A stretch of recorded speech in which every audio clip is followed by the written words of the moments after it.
Greetings, Empire. How are you doing today? Thank you for tuning in. This is this week's rendition of Unknown's AEW Dynamite review. This is a new wrestling review show on this unknown platform that I get to bring to you today. Thank you so much for tuning in. If you like it, like, share, and subscribe. Thank you for tuning in. We are going to get into this wrestling. Daniel Garcia wasted no time getting in that ring, aka DG, and he immediately called out MJF, who, surprisingly, if you watched it, he was sitting in the stands, chilling. And MJF had on this nasty white suit with some champagne and some red wine on the side, just up there sipping. And he called DG a hypocrite. He said he don't attack people from behind. That ain't the type of person that he is. Being just the typical dick that MJF is. DG fired back, calling him fake. He said your tan fake, your makeup fake, your hairline fake, everything about you fake. Fakeity fake.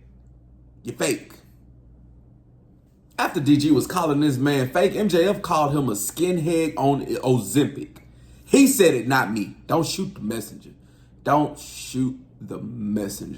Then MJF said that when he tried to take DG out, he was trying to do him a favor. He was trying to save him from the fans that is inevitably going to turn on him. And, coming from MJF, that kind of makes sense because we did turn on him. Y'all turned on him. I didn't turn on him.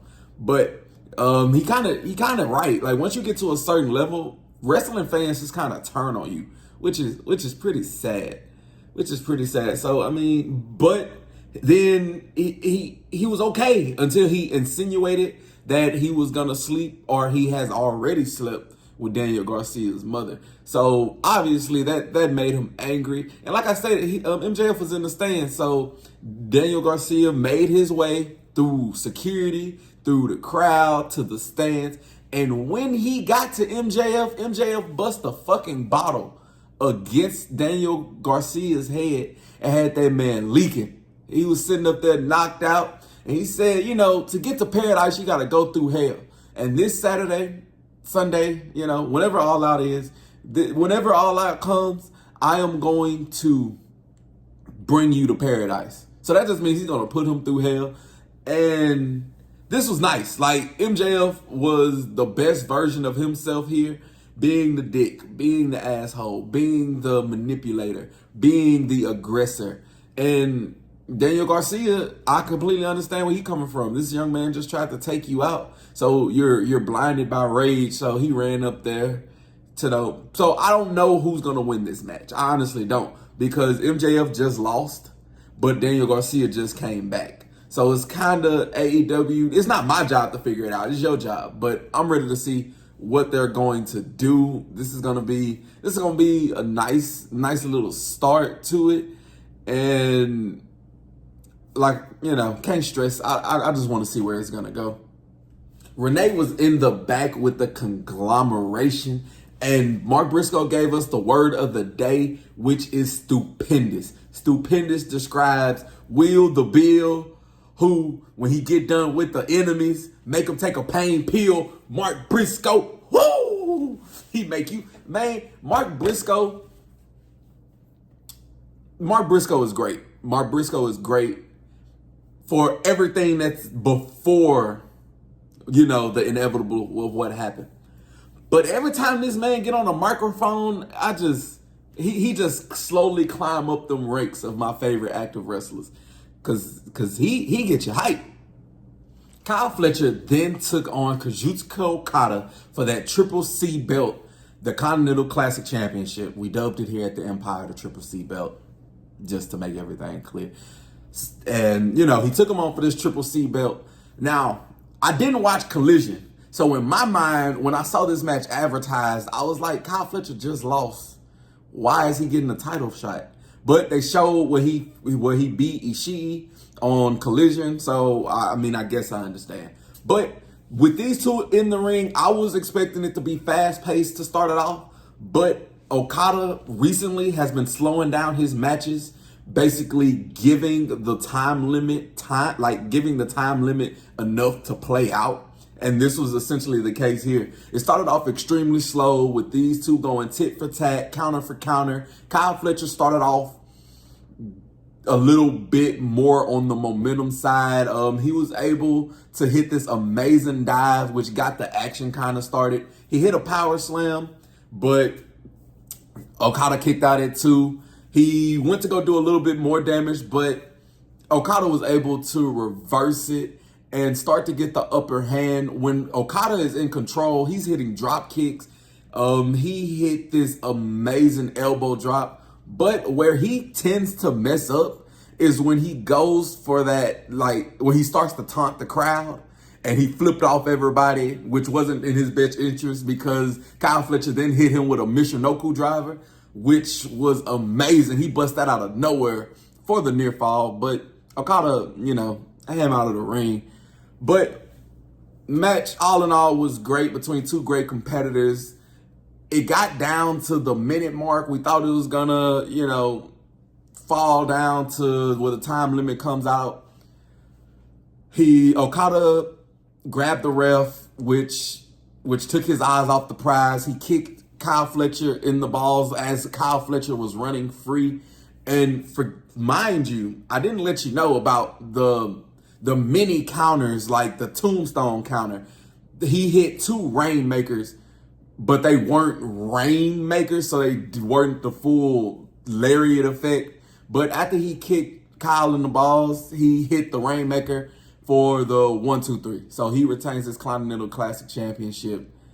And then Takeshita came out to stare at Okada, which, So I'm assuming that's going to be what's next because they are going to have a fatal 4-way match for that Triple C championship, that Triple C belt. And right now it's Okada, obviously, but then it's a bunch of series matches that's going to take place later on to let us know who is going to. But Okada needs a very, very reliable, very strong contender to go after that title because right now it's just match, a lot of stuff that you can't really sink your teeth into. Okada needs a big rivalry to really solidify that Triple C belt.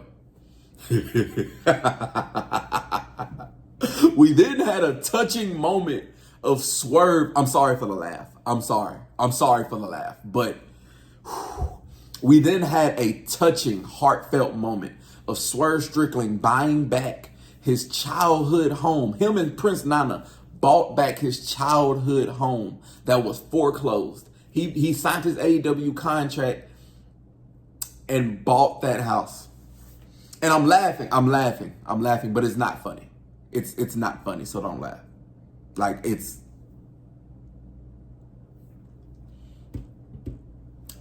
Stay tuned. Jamie Hayter then had another squash match, this time against a Robin Renegade. Robin got a little offense in, the double knees in the corner, blah, blah, blah. But Jamie Hayter, all she did was hit her Haterade 1-2-3. Is it just me, or is Haterade and Rainmaker essentially the same move? Rainmaker, Buckshot Lariat, and Haterade is essentially the same move. Right? Am I wrong? But Jamie Hayter wins, and I believe they're going to build up to her fighting Saraya because Saraya. Now, what they should do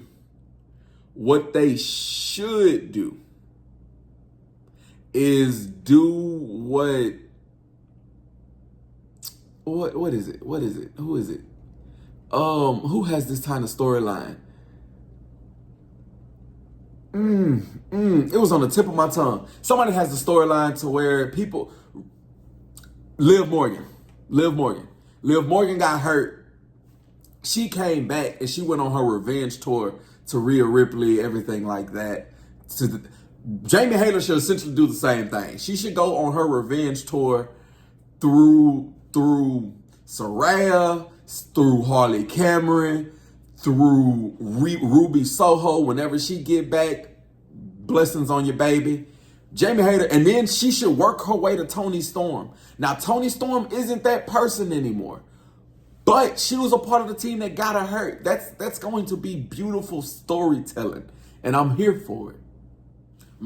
Marina Shafir and Jon Moxley made their way to the ring, and this man Moxley is still talking in riddles. Like he's saying a lot of shit, so it makes wrestling nerds like us, like y'all, like us, try to piece stuff together. But all in all, he's talking in riddles, but the main solidified concrete of what he's talking about is he's calling out Darby Allin. He says, I had this 20-minute match with this kid a few years back. I whooped his ass for 20 minutes and then he smiled at me. So I'm assuming he's talking about Darby Allin. He said last week that him and Darby Allin has a lot in common. They've took the similar paths. They have similar ideologies when it comes to wrestling. So he has kind of a soft spot for Darby Allin. But I think he's just going to abuse Darby Allin. Now, he could be doing, kind of like taking him under his wing like Sting, but Moxley doesn't give me that type of vibe. And Marina Shafir has been knocking out everybody who comes in contact with him. So I'm kind of confused on it, but I'm pleasantly intrigued to see where this goes.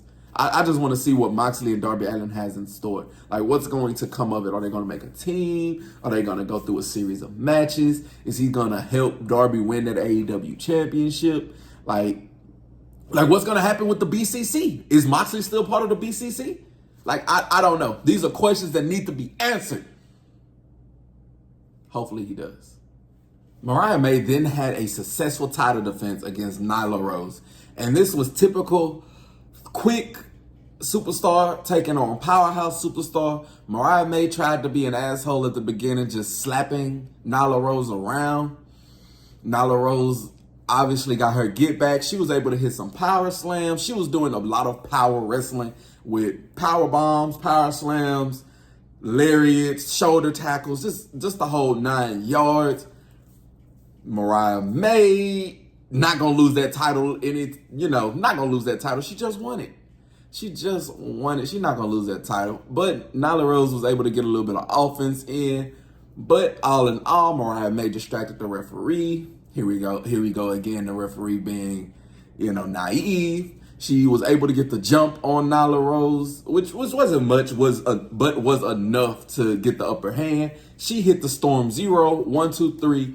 Mariah May keeps her AEW Women's Championship, and this is more or less to just work her way back. I think Toni Storm is going to get a rematch. Now, she might not win the title because the focus is on Mariah May right now. But right now, I believe we're holding serve until we can get that Mariah May Toni Storm feud again, because it's been 2 weeks.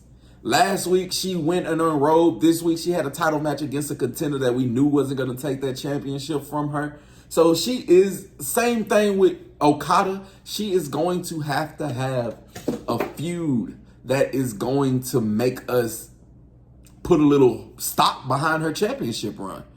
But until then, it's just, this was okay. This was an okay match. This was an okay setup. I just need to see where it goes. Like this right now, because All Out is this weekend. A lot of these matches, moments and stuff was just a placeholder to get us to the next one. So, I just got to see where it goes. I can literally say the same for the next segment. Like, we're just waiting for it to pass, because Mercedes Moné and Camille came down to the ring. They were gloating, bragging ahead of her title match against Shida. And Shida came on screen. She said that she's the ace and she's going to take that title. She was one Camille away from taking that title from her and being all TBS champion. So Christopher Daniels came onto the screen and banned Camille from ringside. And so now it's just going to be a one-on-one match. This was what I was saying. Like, they're just, like, Mercedes Moné did not have to go out there for the couple minutes that she was out there. and pushed the show back past the time of 9 o'clock. Like they could have took that off and aired it before like the pay-per-view. But they just wanted to get Mercedes Moné on screen. You can't really fault AEW for that. I mean, I am, but you know, who am I? I'm just unknown emperor giving a wrestling review. And that was the end of that. Like, one-on-one match for the TBS title between Mercedes Moné and Shida. It is main event time, and it is your trios champions, which is Claudio, Yuta, and Pac taking on the conglomeration, Kyle O'Reilly, Orange Cassidy, or cool-ass Orange Cassidy, and William Ospreay. This match got started with Wheeler Yuta taking on Kyle O'Reilly, and it's a 6-man tag match, so you know it's a whole lot of chaos, a whole lot of jumbling up, and a whole lot of spots. So we don't necessarily focus in on the moves, we focus in on the big points of it. Like I said, Kyle O'Reilly, William Yuta started off going back and forth. Next, we had Yuta taking on his former mentor in Orange Cassidy, and you know, they're going back and forth. Then Yuta tagged in Pac, and instead of attacking Orange Cassidy, he threw Orange Cassidy into the corner so he can get a one-on-one with Will Ospreay ahead of their one-on-one match at All Out for that international title. So they had their back and forth, which was pretty nice. Like, for the couple minutes that they gave us, this was great wrestling, and you see why these two are dubbed two of the better wrestlers in the world. Even with all the momentum that our good guys had, that did not last long, because when Orange Cassidy got into the ring, he began to get abused by all 3 members of the Trios Champions. Like, he began to get attacked beyond no means in that corner. And it was so bad that it continued through the commercial break. You know how bad a beating has to be where a commercial break doesn't change the momentum. But all in all, it was getting hot up in there. Don't take off no clothes. We had a hot tag coming, and that was to Will Ospreay, who began to run wild. He was hitting corkscrew kicks. He was hitting dives. He was hitting flips, springboards, and you know, his offense is just a flurry of beautiful moves. And this led to a spot to where everybody got to get a dive in. All 6 members in the match got a dive, and this began to let the melee ensue here, because after this, Will Ospreay and Pac took their fight off the stage, off the ramp, into the back arena area. So we didn't see them for the rest of the fight, which left Yuta, Claudio, Kyle O'Reilly, and OC. And Willie Yuta took care of Orange Cassidy after the conglomeration was jumping Claudio. So whenever he took care of cool ass Orange Cassidy, it was just Willie Yuta. It was just Claudio and Kyle O'Reilly. Kyle O'Reilly had him in a guillotine. He held the guillotine for a couple minutes.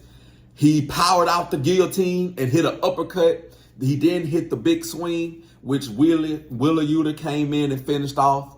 1, 2, 3, the trio champions, they win the match, which was nice. This led to a nice spot after, where the BCC was celebrating, which was Claudio, Yuta, and Bryan Danielson, where the Elite came. They attacked them from behind.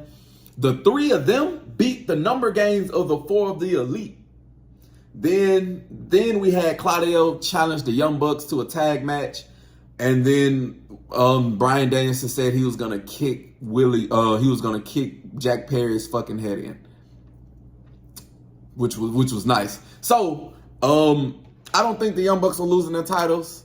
And then I also don't think Bryan Danielson is losing his title. But this is just going to be another match to throw on the card for All Out to get that card boosted and, to have more numbers and more titles defenses on it.